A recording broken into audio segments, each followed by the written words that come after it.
Right, let's get right into it. I'm Sanjana, you're watching The Last Word. Like all issues that we take up on Mirror Now, tonight as well, I want all of our viewers to imagine this. You sit in an Uber and mid-journey you decide to speak to your friend over the phone and you happen to mention the anti-CAA protests. Now the next thing you know, you're at a police station, you're being questioned for over 2 hours, you're being asked for your phone, you're being asked what you read, what kind of content you consume, why you have a red scarf, why you have a drum. Now this is exactly what happened with Bappaditya Sarkar, a poet and a student hailing from Jaipur. Got into the cab and I dialed a friend of mine from Jaipur, and I was talking about the political climate in the country, what happened at Shaheen Bagh the other day, and how there's a different culture of protest in different cities. Like, it's beautiful to kind of see, also observe that. We were also talking about how we can make the Jaipur protests more effective, because I'm from Jaipur. And 20 minutes into this drive, he stops the car and he asks me if he can go withdraw some money. And I said, yeah, please go ahead. And he goes inside and comes out with 2 policemen. And at that point, I realized that it's a police station. It was Santa Cruz West police station. And the policeman asked me where I'm from, what my name is, why I'm carrying a duffly, why I'm in Bombay. And after that, I answered all of those questions and I came out, and this cab driver said that, sir, ये communist है, ये देश जलाने की बात कर रहा है, अब इसको जेल में डालो. And I said, मैंने सर देश जलाने की कोई बात कही ही नहीं है, आप बताओ कि मैंने कब कही है, ये झूठ बोल रहे हो आप. And at that point he said कि मैंने तुम्हारी पूरी रिकॉर्डिंग की 1 घंटे की, वो मैं सुना दूंगा. मैंने कहा, I turned to the policeman and I said, sir, अगर आपको इसके अंदर कोई भी इंसाइटिंग बात लगती है, या अगर आपको लगता है मैंने बोला है देश जलाने की बात, तो आप मुझे अभी अरेस्ट कर लो. And he said, शुक्र मना कि मैं तो कहीं और लेके नहीं गया और पुलिस स्टेशन लाया हूँ. And he threatened me in front of the cops and they didn't do anything about it. And then I was taken in for questioning. They started asking me absurd questions like, why are you a communist? And what countries have a communist establishment? Stuff like that. What are the people you read? Who are the people you read? What are the texts that you read? Show me your poems. And I showed them one of my poems, and they just like kind of redirected to WhatsApp, and they started seeing my contacts. They started noting down the names of people I contacted. There was only one cop there when he started taking my statement, but it was again unnecessarily detailed. They were asking me who's funding. They started asking me who's funding this campaign, who's funding me. They started asking me things like, आप कब से आंदोलन में जुड़े, आप college कब गए, कहाँ गए, क्या किए. And at a point in time, they started asking me about my parents. And now, understandably, there are conflicting views on this. Did the Mumbai police do the right thing? Did the Uber driver do the right thing? But more importantly, has the CAA narrative divided India to this extent? Let's find out, and let me quickly introduce my guests that are joining me this evening. I have Clyde Crasto, spokesperson of the NCP, Prem Kishan Jain, former ADG Maharashtra and former acting chairperson of the State Police Complaints Authority, Raghava Vasti, lawyer from the National Capital, and Shaina NC, spokesperson of the BJP. Bappaditya Sarkar, who was in fact taken to the police station, a student and a poet hailing from Jaipur, will also be joining us shortly on the phone line. But thank you so much to all my panelists for joining us this evening. Let's get right into it. Prem Kishan Jain, was the police action in this entire case justified?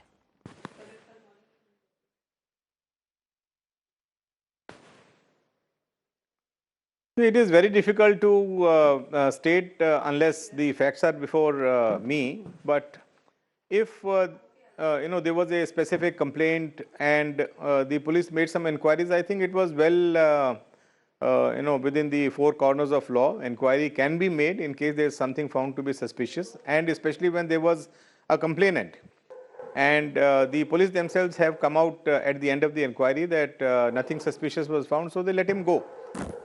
I mean, God forbid something would genuinely be there, and if the police would not have made an inquiry and something would have happened, then the entire brass would have been questioned and would have been put in the docks.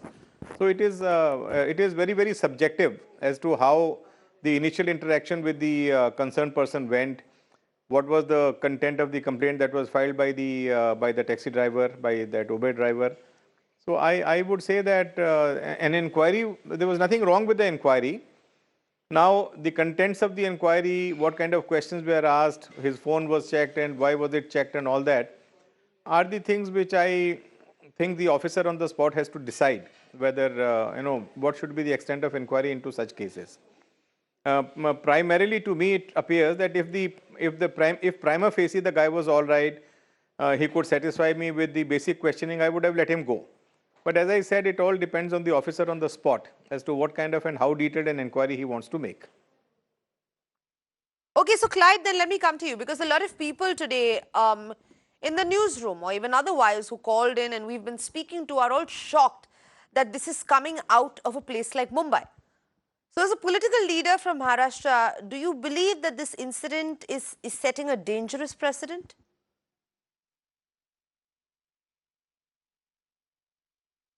Well, there are two things to this whole issue. One is that everybody was questioning that why did the Mumbai police question the gentleman who was sitting in the Uber. The point here is if someone lodges a complaint or takes you to the police station and there's an issue, now I think it is the moral duty of the police to actually inquire as to what it is. And like the gentleman speaking before me said, that they went through the whole thing, the scrutiny was done, and then they let the person go because they realized there's nothing wrong with him. And the second aspect is your question when you say is it going to set a dangerous precedent? Yeah, well, obviously, I'll tell you, so much is happening in the country right now, and this whole narrative about if you follow the government, then you are a nationalist. If you don't follow what they say, you are an anti-nationalist. So it's somewhere drilled in the minds of the people. So a simple conversation that a person was having in the Uber is going to obviously set his mind ticking. I'll give you an example. What happens if someone like us, a lot of times when we are trying to come to your studio, or if we cannot sit in front of the live unit, we talk to y'all on the phone. We are talking about, and a lot of times we are discussing the CAA, the NRC and everything. Imagine me sitting in one of those cabs like this, and if the guy say that I'm talking something which is not I should be speaking. Correct. Then it's going to be a question. So the point here is it's the mindset that has been created by too much of drilling all the time. And I think somewhere this needs to stop, because we are in a free country. There's freedom of speech, freedom of expression. We need to start allowing that to happen, because you're curbing that. There are a section of people who are feeling scared and finding everyone to be a villain. So this gentleman, who's probably a musician, he's a poet. Actually, he did come here, I think, for one of the art festivals in Mumbai to read his poetry, and he was just discussing what he was doing with and with a friend. And this driver just thought that he was someone who's going to do something wrong. So I think it is a little dangerous sign, and we need to curb this somewhere, and the government needs to start from from where it has left it off. Right. So let me also bring in Bapaditya, who's joining us on the phone line. Bapaditya, thank you so much for joining us this evening. And, my heart goes out to you for what you had to actually endure. You were questioned for over 2 hours. We understand. We heard you there some time ago, and you've dealt with all of this firsthand. So, is it safe for us to assume that you perhaps believe that this entire narrative about the CAA has now divided the country? Hi. Yeah, absolutely. I feel this is something. See, we need to realize that this government has constantly indulged in, polarizing politics. And after the Ram Mandir issue was dissolved, they needed a new Ram Mandir, and this is the new Ram Mandir. This is what they need to do: polarize this country and divide it. Hello? Hello. Yes, go ahead, Yeah, can you Bapaditya. hear me? Yeah. So I was saying that this government believes in polarizing politics, and once the Ram Mandir issue was dissolved, they found a new Ram Mandir to polarize this country.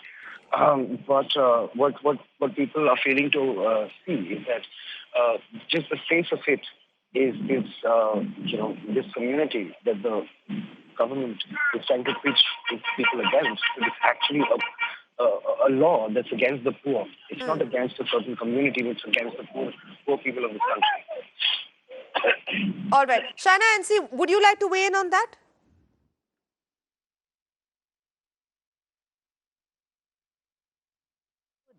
I'd like to say quite a few things. If you allow me a rebuttal, I would appreciate if you give me answers to some serious questions. First, why is there so much misinformation when it comes to CAA? CAA does not for 1 minute suggest that Indian citizens are in any threat. There is no question of any wrong. We seem to have lost the line there with Shaina, but let me actually bring in Raghav here, because Raghav, just taking off from what Can I come Shaina is in? saying. Yeah, exactly. I'm coming to you, Raghav. I'm coming to you, but we believe the connection has been re-established with Shaina. Sorry, Raghav. I'm going to let Shaina finish and then come to you. Go ahead, Shaina. Yes, please. So I was making a point that what are all these rumors and what is all this, division of the country and look at the threat to us. If you go to America, don't you seek a citizenship? Don't you go through a process of law? Likewise, if you do so for India, and I'd like to quote, please allow me, I am not for 1 minute saying that a young citizen should not have an opinion which is contrarian to ours or anyone else's, but I want to quote. And I want to ask answers to these questions.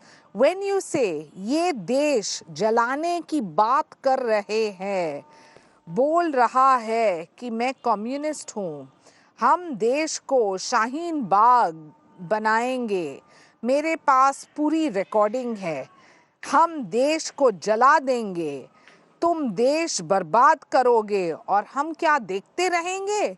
What is all this dialogue? And if at all, I think we should compliment the Uber driver that as a bystander, he didn't think of a moral responsibility or a legal responsibility. He was just being cautious. When it comes to issues such as national security, or for that matter, if it is a threat in terms of somebody being viewed as a terrorist, let the police decide. The police are well within their purview to investigate. If there is no wrongdoing, then it's fine. But I'm saying that please don't be part of a conspiracy theory which divides the country without the basic knowledge of what CAA is. If you have a national register which is a head count of how many Indians belong to our country, what is wrong in that? If you have a CAA which basically says that all Indian citizens up until 2014 are safe, secure. But if people want to infiltrate into our country to destabilize us, to become terrorists who are trying to disunite India, then obviously we need to react. And now coming to this particular case, yes, he could have had a conversation, he could have said what he wants to. I am not for 1 minute suggesting he's guilty or innocent. But when you said, ये देश को जलने देंगे क्या और हम देखेंगे, हम देश जला देंगे, that means we will set the country to fire. Yes. Then he says, तुम देश बर्बाद कर दोगे और हम देखते रहेंगे, मैं कहीं और आ जा सकता हूँ, शुक्र मानो. And conversation like this, which is in itself speculative, the taxi driver only did what he thought was correct, which is that he took him to the police station and let the police investigate. Now, we do know the role of the police. Sometimes it is very proactive. Sometimes it is also suggestive of somebody insinuating a crime when they're not. So, my only plea is that only two reasons we must not compromise on is when it's national security or when it is a matter of threat to the country. These are the two things that we cannot compromise on. Other than that, agitate, come up with your own theory, but don't fall privy to a conspiracy where you haven't even understood what CA is or what NRC is. Right, but I think once again the issue is not about That's the my limited misinformation, point. that is being spread over here, but it is about what actually happened today. And how this entire thing transpired. The fact that this Uber driver has stalled this. No, So Bapaditya, before I come to you, Sanjana, just a second, Clyde. Before I come Sanjana, to you, who said all this? That yes, what Shaina yes. was talking about. So Shaina has said that Bapaditya said all of this, and I actually want to bring Bapaditya in. But before that, Raghav has been waiting very patiently. Yeah. Yes, Raghav, are you in agreement with Shaina? Is it fair then to Yes, question thank what you. the Can I Uber come in now? driver? Come in now. Yes, what the Uber driver did, because he believed. I want to add a few more things. Sure. Sure. I hope Mr. Bapaditya has the decency to allow me to complete my point. He calls himself a communist, and he should know that this surveillance and whatever is something that the CAA in the days of the Red Terror in Soviet Russia used to specialize in. And the CAA used to function under Vladimir Lenin, who's one of the heroes of the communists in India today. Similarly, if you go a little bit further, the same role was performed by the KGB, and in East Germany it was done by the Stasi. So this is the kind of record that the communists have. Let's come to China. In China, during the Cultural Revolution, there was a situation where children were supposed to inform on their parents, and if they informed on their parents, they were rewarded. So, and the communists, of course, like their record is so murderous that Stalin killed so many people that Russia's population projections went awry. So, if there are people in this country who follow such a murderous ideology, and if they were to ever come to power, they would definitely employ a surveillance state, then I don't think it is too much on the part of the police to employ similar tactics to make sure that this communism or whatever murderous ideology it is nipped in the bud. So this is my opinion on it. Unfortunately, in this country, we do not have enough knowledge as to what the communists did, what they stand for, and whatever are the depredations of the people who are worshipped by communists in this country. Communists in this country have a very good reputation. So I think this is something that we need to change. We need to tell people what the history of the communists is so that they realize themselves. And I think this change is happening now. That is why even an Uber driver who is probably not very educated realized the kind of threat that Mr. Bappaditya was. Okay, Raghav. And if Mr. Bappaditya knows any history, he would know that if this was an actual communist regime, worse treatment would be meted out to him, and he would probably be at some prison in the Solovetsky Islands. He thinks that the rest of the country can be fooled. We are not going to be fooled, sir. We know who the communists are, and we shall wipe them out from this country.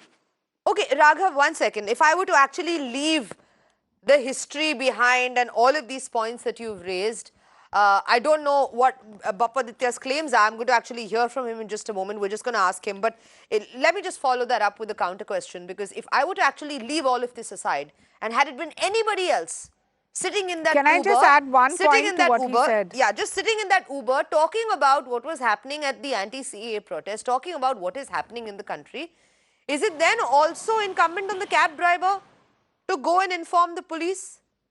Is it then also fair as well?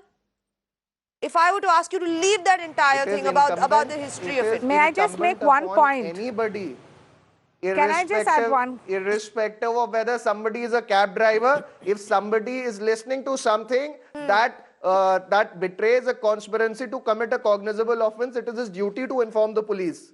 And the ideology of the Communist Party is not just in India but throughout the world is to commit a bloody revolution and then install their own government and wipe out democracy from whichever country they might be operating in. So I don't think the Uber driver did something wrong. If I was there, I would have done the same thing as a conscientious citizen. The Uber driver should be commended, and people like whatever his name is, Mr. Bappaditya, should be ashamed. Bappaditya, would you like to respond to that? Because, you know, it is the contention here that perhaps Shaina and Raghav are saying is that this was in the interest of what the driver at that point believed was national security. Just call my guy. Absolutely. So basically, I feel, first of all, I think there's a lot of misrepresentation of fact that's happening here right now. What Madam just read, like narrated or read a while back, I think she's misconstrued what the driver said to what I have said. And I feel that's a bit unsettling. Anyway, you'll realize that violence is not just meted out through stones and sticks, but also through language. And when Sir says things like, communists will be wiped out of this country, it can be perceived as something that's violent. And I'm sure I'm not talking about anything violent. And anyway, also talking about their ideology is to wipe everybody else who does not adhere to their ideology out from Raghav, this country. let Bappaditya finish. Go ahead. So this is what your ideology is. Okay, so okay, fine. I will let you finish. Yeah, thank you. Anyway, so and then I was having this conversation with my friend. I was just talking about protests and protest cultures in general. How different cities have different cultures and how different cities protest in their own way. And it's beautiful and it's very endearing. And I actually told him I'm so excited to come back to Jaipur and protest again with my people because they're so familiar and there are so many familiar faces. Anyway, I also feel that like anybody, any citizen of this country should be alert, should be, on tenterhooks.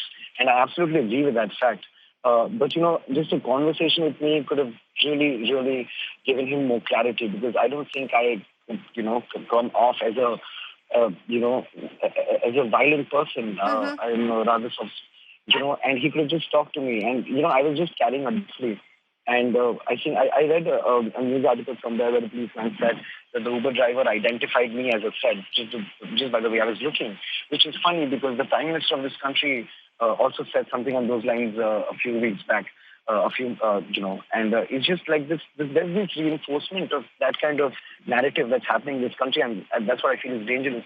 It's profiling, and if you see how a person looks, and you suddenly just profile them and you perceive them as threats, which is, I think, extremely dangerous without dialogue. So I believe in dialogue, and I would have welcomed any sort of dialogue.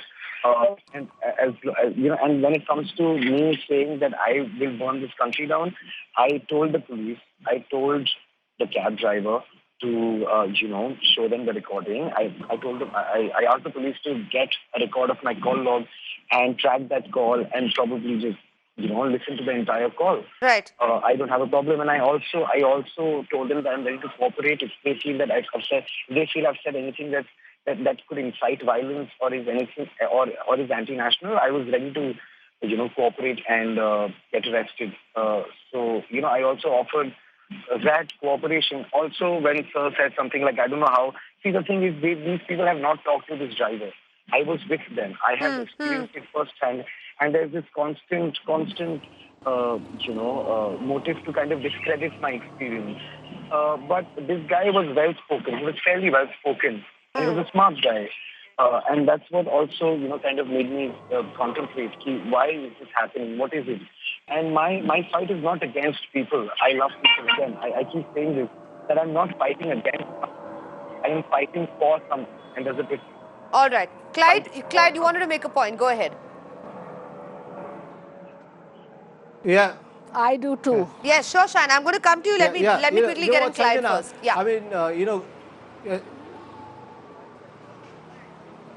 Sanjana, Raghav and I may be on the opposite sides as always, but I have immense respect for his, knowledge that he has. But I want to tell him one more thing. Is, he keeps saying, talking about the communists will do this, communists will do that, and, things like could happen wrong. But let me tell you something. Whether it's the communists or anybody in this country, if somebody is going to do wrong, we have a law system in our country that will take care of everything. So I think he should start having faith in the law, because, if you're going to talk like this, it's like, you're casting aspersion on the ability or the capability of the law. Because, Correct. Whether it's the communist or anybody, nobody can just take law in their hands. So we have to believe in our system. And with the questions about the Uber driver, yes, the Uber driver did a good thing. If he had a doubt, he went and spoke to the police. Police also did their job, because if there was a doubt, they raised it.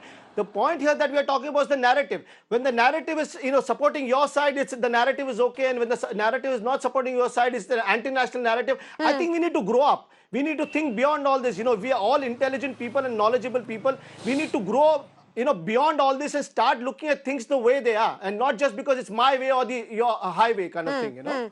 Okay, so then PK Jain, because as we spoke about the justification Right, of give me a time to okay, speak. just a second. I'm sorry, everybody wants to come in right now.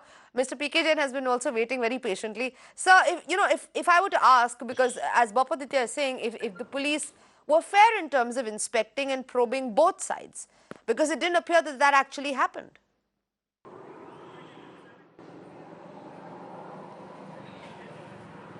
See, normally, as police officers, we keep inviting the public participation in terms of finding anything suspicious and reporting to the police, because we are passing through very difficult times. Right. The times are explosive, and especially Mumbai has been the target of many terrorist activities. So now, see, on one hand, we keep telling the citizens that anything suspicious you find, you report to the police, so that we can make inquiries, well in time. In this case, whatever it was, there was an apprehension in the mind of the Uber driver, which even the victim says that was very, well spoken, and he was a smart guy. Now, if he had some apprehension, he brought him to the police station, handed him over to the correct authorities. They made an inquiries and let him go. I think there's nothing wrong in that. I mean, we are unnecessarily going much beyond a very common kind of incident, which we, as a police officers, we keep facing, day in and day out. I won't make much of it. There's nothing like a dangerous trend. There's nothing like, any particular ideology being singled out. any person having a suspicion about any dangerous or any suspicious activities around can report to the police, and it is our job to inquire into that. It takes time. Now he says that he was hassled in the police station for 2 hours. As I said, it is all subjective. The officer on the spot may like to make some detailed inquiry. Another officer in the same situation will probably try to wrap it up in the next 10-15 minutes. So the time is immaterial. But if the officer is satisfied that there is nothing suspicious about the whole thing and he let him go, I think that's the end of the story. We should not blow it out of proportion. That's what I feel. I mean, in my experience, in my daily life, we come across these incidents day in and day out. I mean, this is something which I would treat as a police officer very, very normal kind of an incident. China, are we blowing this out of proportion? And I believe you had a question for Vapatitya as well.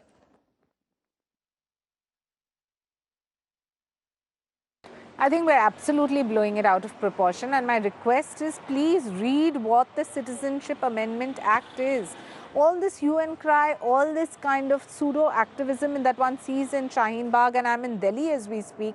So I know the misinformation campaign. Please understand that nobody is destabilizing the country. If at all, we're making the country even stronger and Indian citizens even stronger, that no infiltrator or terrorist can come and take your job and destabilize our nation. That is the only agenda of the government of the day. Having said that, I would like to ask, if you have used words like this, कि हम देश जला देंगे और हम शाहीन बाग नहीं होने देंगे, and all these kinds of conversations that one has been reading in the press and at the police station, and if you're saying that this driver was smart, obviously he was smart enough to understand there is a threat sitting in his car, and that's why he chose to act. Now the question is whether the bystander should have acted or not.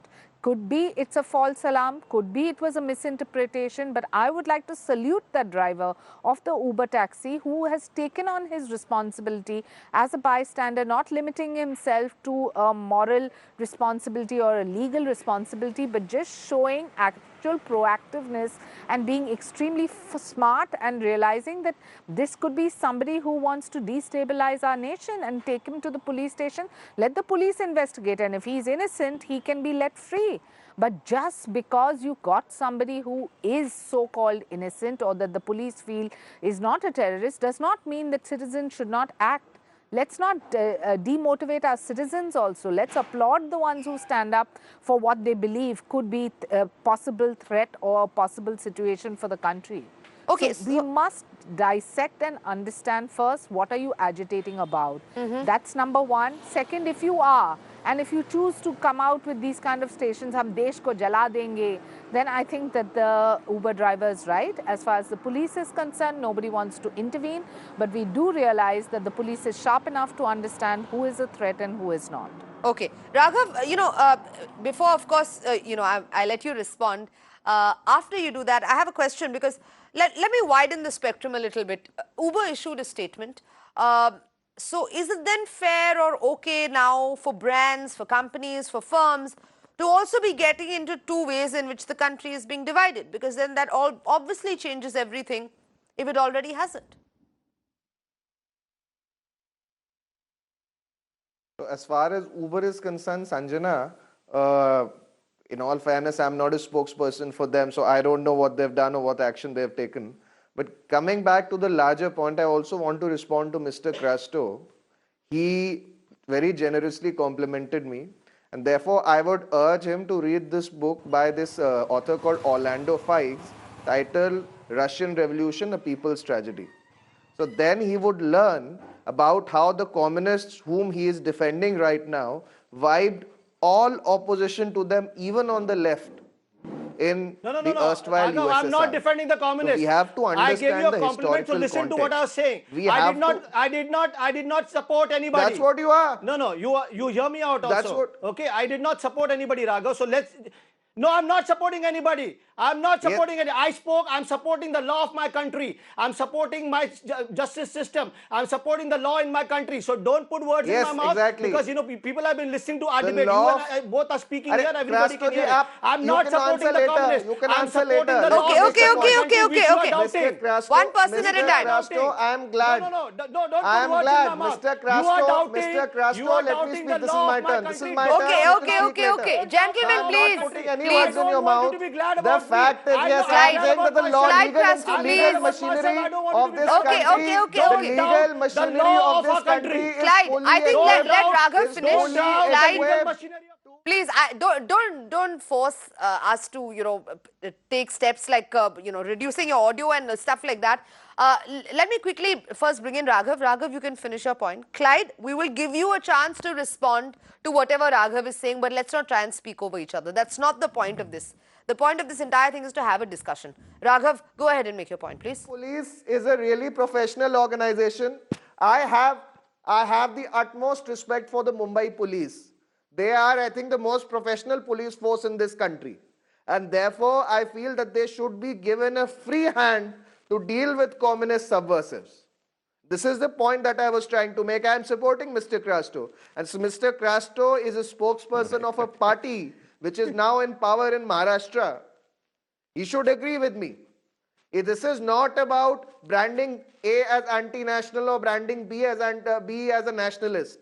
These are threats. These communist subversives are threats to the entire country. They are a threat to the unity of this country. They are a threat to the integrity of this country. They do not believe in democracy, and therefore it should worry all of us that they are being normalized in our everyday discourse. And this is why I completely support the Mumbai police, and this is what Mr. Crasto should also be doing. Like he said, he has faith in the law enforcement capacity of the police. I also have faith, and that is why I feel that they should be given a complete free hand. Let them be given a free hand. You will get your time. If he wants the police to be given a free hand, then Mr. Crasto and I are on the same page. All right. Okay, Clyde, go ahead. No, my point is very clear, Sanjana. Whether it's a communist or whether it's anybody who's a threat to the nation, anybody who's a threat But I to the don't society understand why the has to be communists dealt are with being seriously. villainized in And this the police fashion. has a free hand. I don't understand. I mean, no. From either That's of you. exactly. From either of you. Let's talk about. There are communist my point parties here in is, this country. Sanjana. Why are they being villainized this way? Sanjana, get me straight. Get me straight. Yes, they should be banned. No, Sanjana, get me straight. I have been repeatedly saying this. Anybody, I am not putting my finger on a particular thing. I am putting my finger on anybody that is a threat to the nation or a threat to the society should be dealt with severely. And I'm repeating again, anybody. It could be anybody. We have to deal with them severely. That's what my point is. Okay, so Mr. P.K. Jain, let me ask you this now. On the side of the police then, given that the police was doing its job, like you rightly said, you spoke about how we're probably blowing this out of proportion, that this is actually very normal, this is a done thing. If somebody believes that there is a threat to national security, they will go and alert the police. But now, moving forward, should the police have not, after they found out that this was not suspicious, also looked into the fact that this was being recorded by this Uber driver? Because then it comes to this, and it means that I can be having a conversation with anybody, a private one, which may be harmless. But does that mean I'm going to be at the police station shortly after?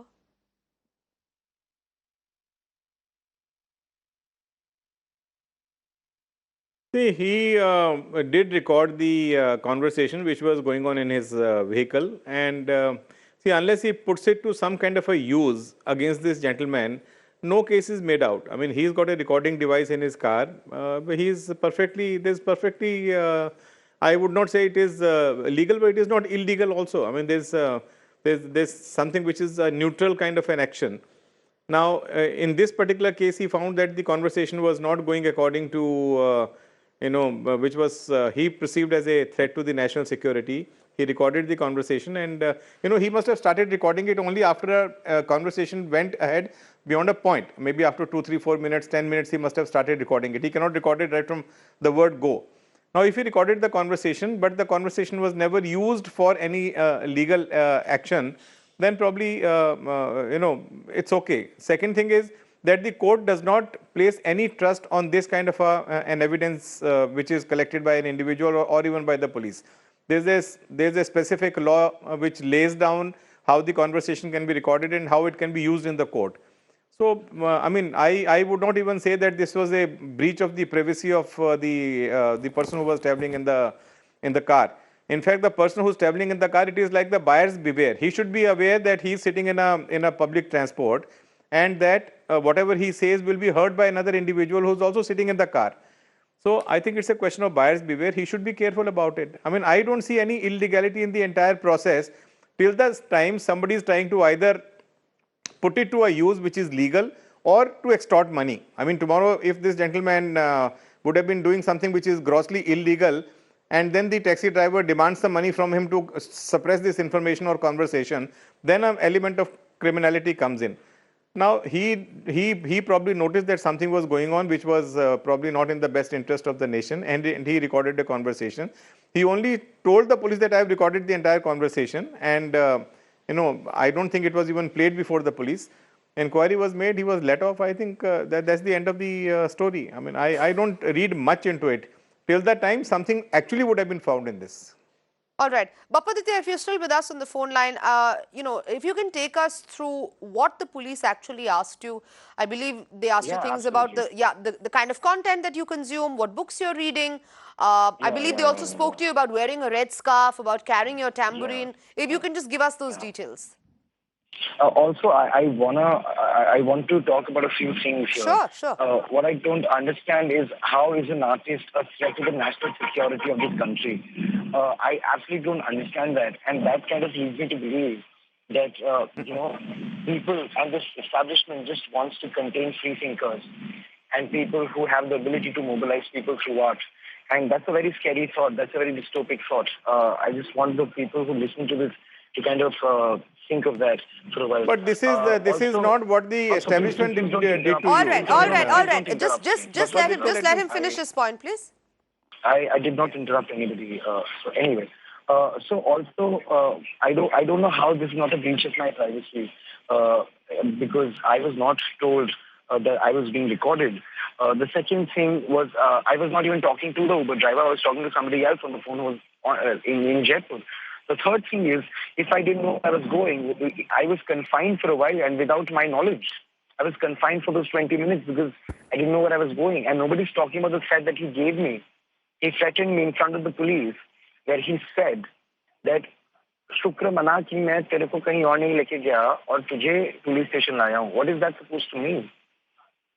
And if I were planning something huge, why would I be doing it in an Uber? I don't understand. Are people not smart enough to understand that? If I were planning something against this country, why would I be having that conversation in Uber?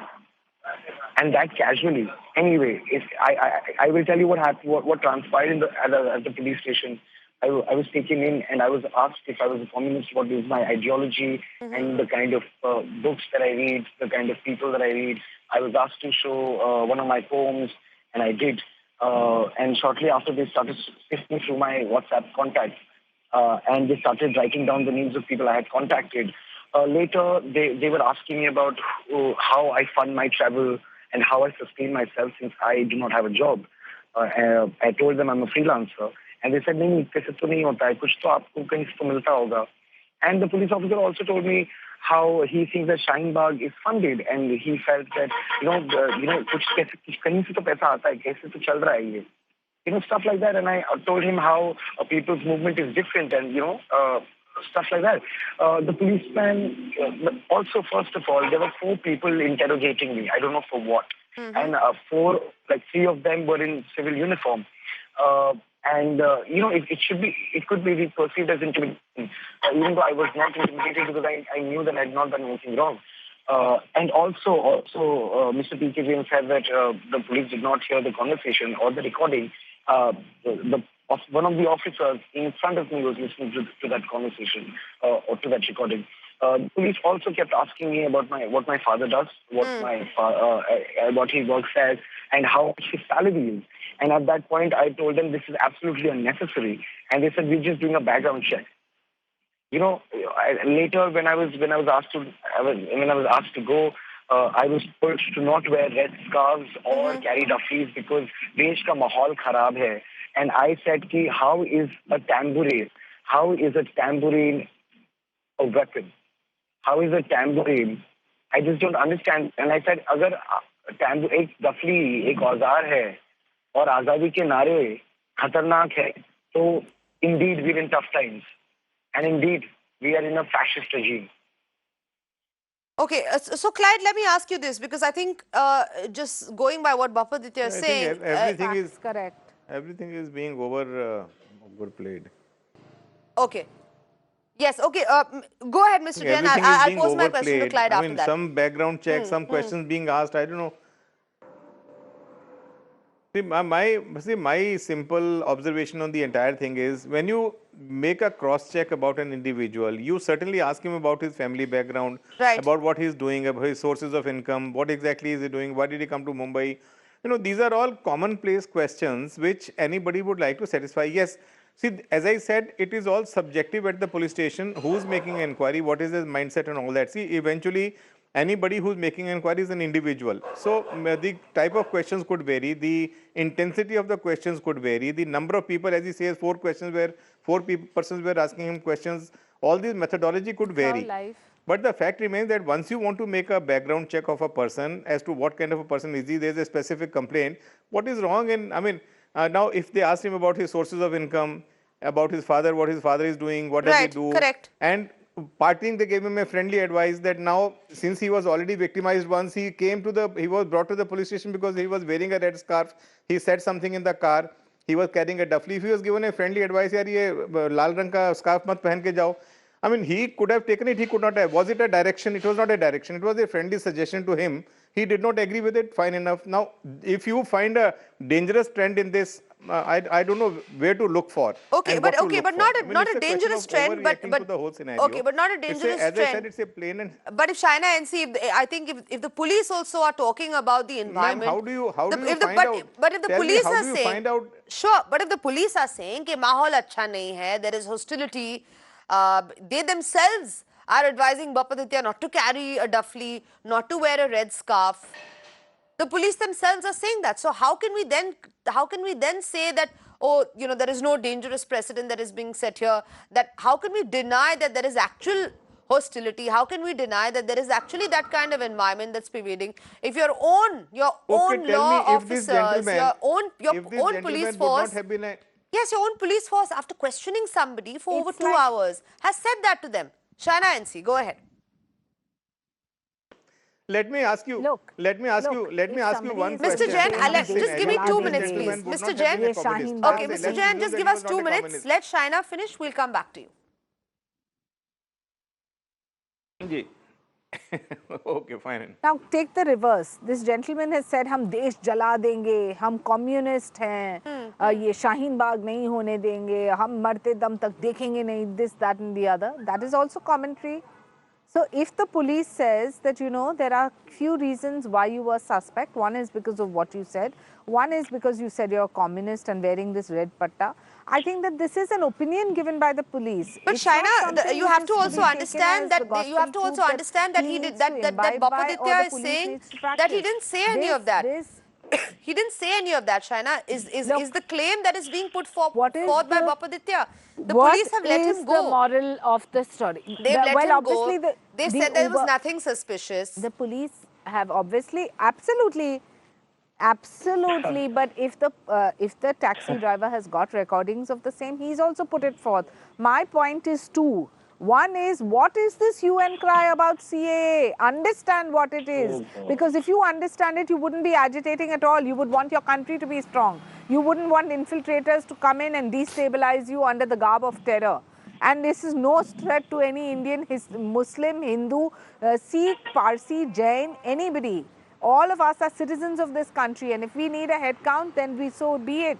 It is done constitutionally through parliament, where you have voted for a government. That is the point. Now you're second, talking about for why he's those who are protesting. trying to pretend No, now that you're they talking hate about why he's protesters, protesting. I'm simply putting forth the point. Listen, because it's wrong. I'm putting but forth I'm the not point. saying that he cannot protest, but he cannot say hum desh jala denge. But he didn't say that. He That's is what not he's allowed saying. to say The that. contention is that he means didn't you say want that. to just burn your own country. No, Sanjana. If this Sanjana. record, that's what you are. Sanjana. Why did he go to the police station? Why did the Uber driver take him there? Because he felt he was suspect.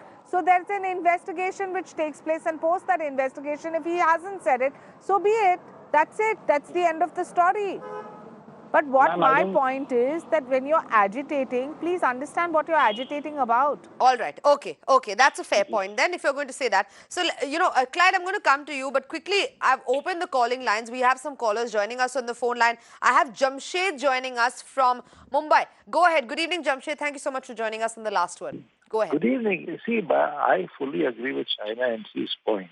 People like Mr. Sarkar are spinning the false narrative in the country by saying that the CAA is anti the Muslims of India, and that is the starting point. If people like him don't do that and spread the truth, then there will be no division in the country, and no Uber driver will feel suspicious enough to take him to a police station, and no police will talk to him. Let him start with his own self and spread the right word in the country, as opposed to spreading a false narrative and then encouraging that false narrative by going to every protest which forces this false narrative in the nation. That was my limited point. All right, Jamshed, thank you so much for calling in on the last word.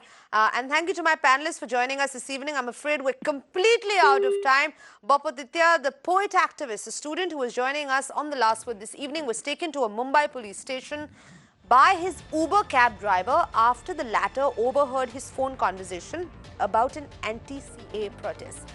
He says the driver's aggressive behavior and language reflects the atmosphere prevailing in the country.